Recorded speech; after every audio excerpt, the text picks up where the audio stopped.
Assalamualaikum and a very good day to everyone. My name is Wafi Zuyin and welcome to our online forum session. I will be serving as the moderator for today's forum discussion. The topic we will be discussing today is too many or too little foreign workers in Malaysia, which is highly relevant issue for a human resource management perspective. This topic is important as it relates to workforce planning, labor policy, productivity, and employee well-being within Malaysia's employment landscape. For today's discussion, each panelist will be presenting from a specific professional HR role to ensure the structured and balanced analysis. We will begin with the labor market overview. And now I would like to respectfully invite Ms. Nabila, our labor market analyst, to share her insight.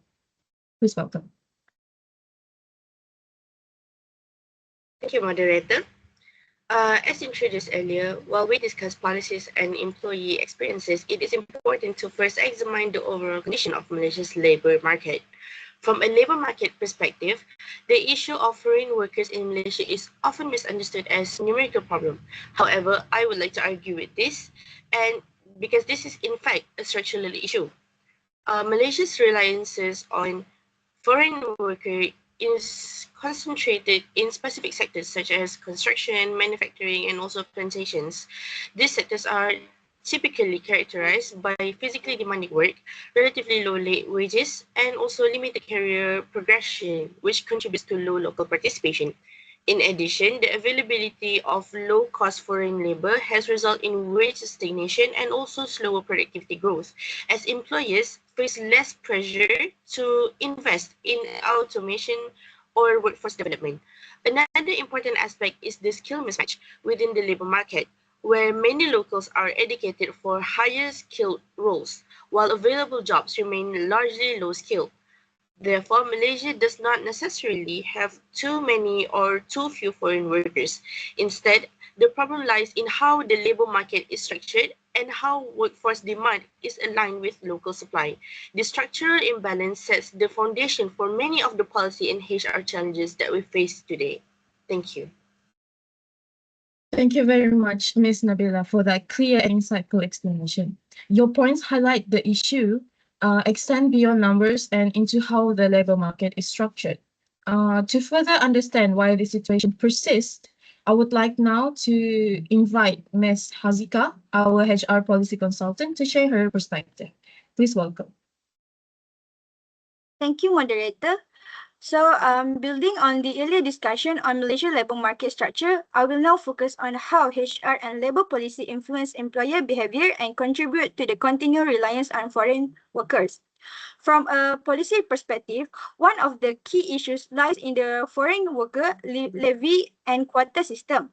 While these mechanisms are intended to regulate foreign labor, in practice, they are often treated by employers as a routine operational cost rather than a measure to encourage workforce transformation. As a result, organizations may find it more convenient to rely on foreign workers instead of investing in productivity enhancing initiatives such as job redesign, automation, or local workforce development. From an HR standpoint, this limits long-term human capital growth. Another important concern is the enforcement of labor standards. Weak enforcement allows poor employment practices, including the excessive overtime and inadequate working conditions. This condition not only affect the employee welfare but also reduce the attractiveness of certain sectors to local workers. In addition, current policies place limited emphasis on employer accountability. Many organizations are not required to demonstrate meaningful effort in upskilling, improving job quality, or developing sustainable workforce strategies before being granted access to foreign labor. From a human resource management perspective, foreign labor should function as a support mechanism rather than a permanent solution. Without policy reforms that align labor access with a productivity and employee development, structural dependency is likely to continue. Therefore, effective HR policy reform should focus on strengthening enforcement, increasing the employer responsibility, and ensuring that foreign labor usage support long-term workforce sustainability. And I think that's all from me. Thank you. Okay, thank you, Ms. Hazika, for that well-articulated policy perspective. We have now discussed the labor market structure and also the policy challenges. However, HR also places strong emphasis on the human experience at the work. I would now like to invite Ms. Atira, our employee well-being advocate, to share her insight about this particular topic. Please welcome. All right. Thank you, moderator. So, as discussed earlier, Malaysia's reliance on foreign workers is influenced by labor market structure and policy design. So, from an employee well-being perspective, these factors directly shape job quality, employee motivation, and retention. There are many sectors that depend heavily on foreign laborers that characterized by long working hours, physically demanding tasks, relatively low wage, and limited opportunities for career progression. So over time, this condition contribute to both physical exhaustion and psychological stress among employees. There is from a human resource management standpoint that poor employee well-being leads to higher turnover rates, lower engagement levels, and reduced productivity. This outcome make it increasingly difficult for organizations to attract and retain local workers in such roles. So as a result, employers continues to rely on foreign workers, not necessarily because locals are unavailable, but because the quality of work offered is unsustainable for long-term employment. And it is important to emphasize that local workers do not reject work itself. Rather, they reject working environment that lack work-life balance, fair compensation, and adequate support for physical and mental health.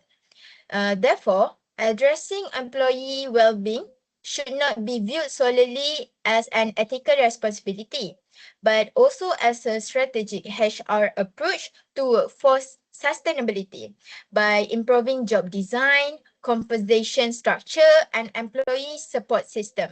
Organization can reduce excessive reliance on foreign labor while strengthening local workforce participation. So that's all. Thank you.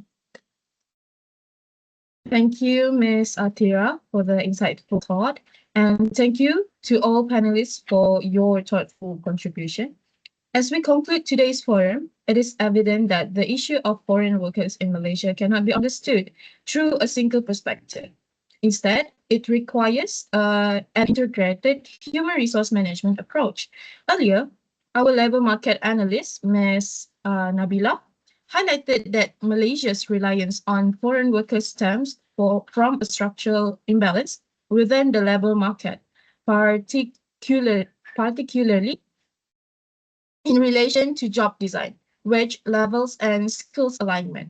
Building on this, our HR policy consultant, which is Ms. Hazika, explained how existing labor and HR policies have, at times, reinforced this dependency by prioritizing short-term labor solution over long-term workforce development and employee accountability.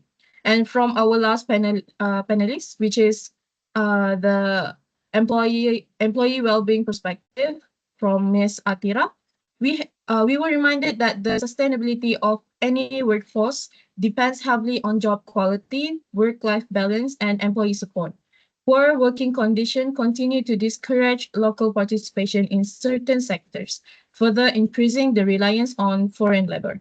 When this perspective are viewed collectively, it becomes clear that the foreign labor issue in Malaysia is not a question of having too many or too few foreign workers. Rather, it's reflect how organizations plan their workforce, how policies are implemented, and how employees are treated in practice. From a human resource management standpoint, sustainable solutions must therefore focus on strategic workforce planning, responsible policy reform, and the creation of healthier, more attractive working environments for all employees. So, to conclude our session today, this discussion shows that the foreign labor issues in Malaysia is not a question of quantity, but of strategy, policy, design, and also employee well-being. With that, we conclude today's forum, and thank you to our panelists for your attention and for your contribution. All right, thank you. Thank you for Thank having you. us.